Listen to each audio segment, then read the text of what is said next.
नमस्कार दोस्तों, welcome back to curious area. और बात करते हैं गाइज, आज हम एएफएफ की जो लीग कमेटी की बैठक हुई है और जिसमें रिगार्डिंग द आई लीग में जो डायरेक्ट क्लब्स को जिनको एंट्री चाहिए उसके रिगार्डिंग यहाँ पे क्राइटेरिया बनाए गए और उसका यहाँ पे अनाउंसमेंट हो चुका है। तो क्या क्या ये क्राइटेरिया है उसको समझते हैं और उसी के साथ यहाँ पे एआईएफएफ ने क्लियर कर दिया गया है कि भाई नेक्स्ट सीजन हमें आई लीग्स में 13 टीमें देखने को मिलेगी। जी हाँ गाइस, 2 टीमें यहाँ पे आई लीग सेकंड डिवीजन से प्रमोट होके आएगी और 2 टीमों को यहाँ पे डायरेक्ट एंट्रीज मिलने वाली है। तो 2 से ज्यादा टीमों को यहाँ पे डायरेक्ट एंट्री नहीं मिलेगी और 13 टीमें हमें नेक्स्ट सीजन के आई लीग्स में देखने को मिलेगी, क्योंकि जो हमारा विजन 2047 है उसमें भी क्लियर मेंशन किया गया है कि भाई 2026 तक हमें यहाँ पे 14 टीमें आई लीग्स में करनी है। तो इसी के लिए यहाँ पे इस तरह की यहाँ पे बात रखी गई है। तो एक एक करके सारे क्राइटेरियाज को समझते हैं। तो सबसे पहले बात करते हैं कि इससे पहले अगर आपको आई लीग्स में डायरेक्ट एंट्री लेनी होती थी तो इस तरह के कोई क्राइटेरिया नहीं थे, सिर्फ एक ही सिंगल क्राइटेरिया था, आप कोई से भी सिटी से आते हो कोई फर्क नहीं पड़ता था। लेकिन अब सारे सिटीज को यहाँ पे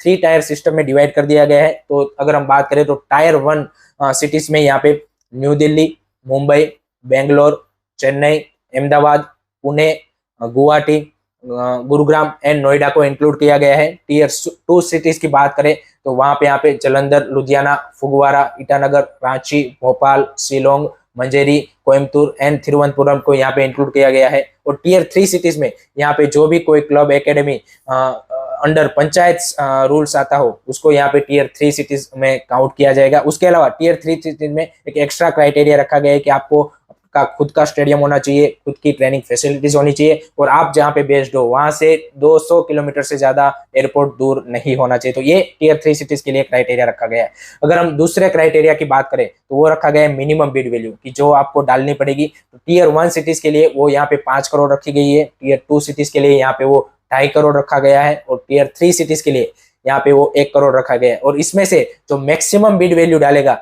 उसको यहाँ पे क्या बोलते हैं कि एएफएफ अलाउ करेगा इन आई लीग डायरेक्ट एंट्री। और उसके अलावा एक और यहाँ पे एडिशनल क्राइटेरिया ये है कि जो आप मिनिमम बिड वैल्यू डालेंगे उसकी 50% fees as a participation fees आपको एवरी ईयर पे करनी पड़ेगी अप टू मैक्सिमम 3 इयर्स। तो अगर मान लीजिए कि आप 3 साल तक आप आई लीग्स में रहते हो तो 3 साल तक आपको मिनिमम 50% जो आपने बिड डाली थी उसकी आपको एज ए पार्टिसिपेशन फीस पे करनी पड़ेगी। तो ये एक एडिशनल क्राइटेरिया रखा गया है। Moving on to the next criteria. Next criteria है guys regarding the minimum net worth. जी हाँ गाइज, मिनिमम नेटवर्थ में यहाँ पे टीयर 1 सिटीज के जो भी क्लब्स उसके इन्वेस्टर या फिर ओनर्स होंगे या फिर जो क्लब्स होगा उसकी मिनिमम नेटवर्थ यहाँ पे 100 करोड़ होनी चाहिए।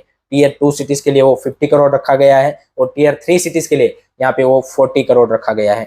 Moving on to the next criteria. Next criteria is regarding relegation immunity. जी हाँ गाइस, अगर आप डायरेक्ट एंट्री के थ्रू आते हैं और आप टीयर 1 सिटीज है तो आपको 2 सीजन की यहाँ पे रेलीगेशन इम्यूनिटी मिलेगी, यानी कि आप 2 सीजन तक आप रेलीगेट नहीं होंगे। प्रमोट आप हो सकते हो लेकिन रेलीगेट 2 साल के लिए नहीं होंगे।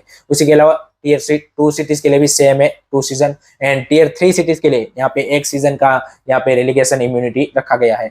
Moving on to the next criteria is a big change in I League. जी हाँ गाइस, इसमें क्राइटेरिया नहीं है, ये सारे क्लब्स जो भी अभी करंटली भी जो आई लीग्स में खेल रहे हैं उसके लिए भी ये लागू होता है कि नेक्स्ट सीजन से यहाँ पे आई लीग्स में जो फॉरेन प्लेयर्स का रूल्स है उसमें यहाँ पे बड़ा चेंज किया गया है। इससे पहले यहाँ पे 4 फॉरेनर्स को अलाउ किया जाता था स्टार्टिंग 11 में और आप मैक्सिमम 6 प्लेयरों को यहाँ पे रजिस्टर कर सकते थे। उसको चेंज करके अब यहाँ पे 3 और 5 कर दिया गया है। जी हाँ गाइस, तो अब से यहाँ पे आई लीग्स में आपको 3 फॉरेनर्स आपको यहाँ पे स्टार्टिंग 11 में दिखेंगे और मैक्सिमम 5 ही फॉरेनर्स को आप अपनी जो फुल स्क्वाड होती है टोटल स्क्वाड उसमें रजिस्टर कर सकते हैं। उसके अलावा एक बड़ा चेंज उसमें ये भी है कि अब जो एक पर्टिकुलरली एक मैंडेटरी था कि एक आपको एशियन प्लेयर खिलाना ही रहता था उसको यहाँ पे हटा दिया गया है। तो अब से यहाँ पे नेक्स्ट सीजन से आपको अगर आपकी स्क्वाड में कोई भी एशियन प्लेयर नहीं है तो भी आप कंटिन्यू कर सकते हो। तो ये भी एक बड़ा बदलाव यहाँ पे किया गया है।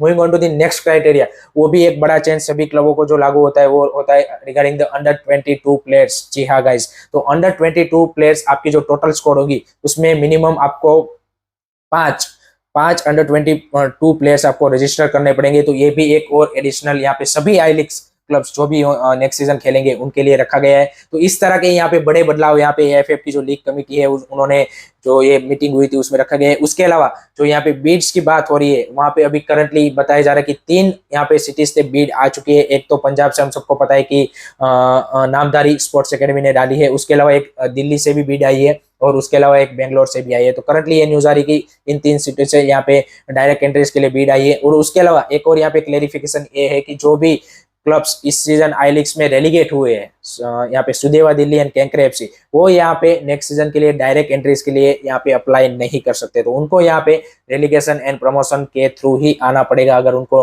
Next to next season I leagues में खेलना है। तो this is regarding all the changes in the I leagues and direct entry into the I leagues. तो बड़े बदलाव यहाँ पे एआईएफएफ ने किए हैं and I think positive changes ये सारे मेरे को लगते हैं। एंड नेक्स्ट सीजन हमें आई लीग बिगर एंड बेटर देखने को मिलेगा, तो मजा आएगा। तो I am really excited for this. And आपको यहाँ पे आपके क्या कमेंट एंड सुझाव है मेरे को जरूर बताना। तो thank you very much for watching this video. Keep supporting Indian football. Don't forget to like subscribe curious AD. जय हिंद, जय भारत।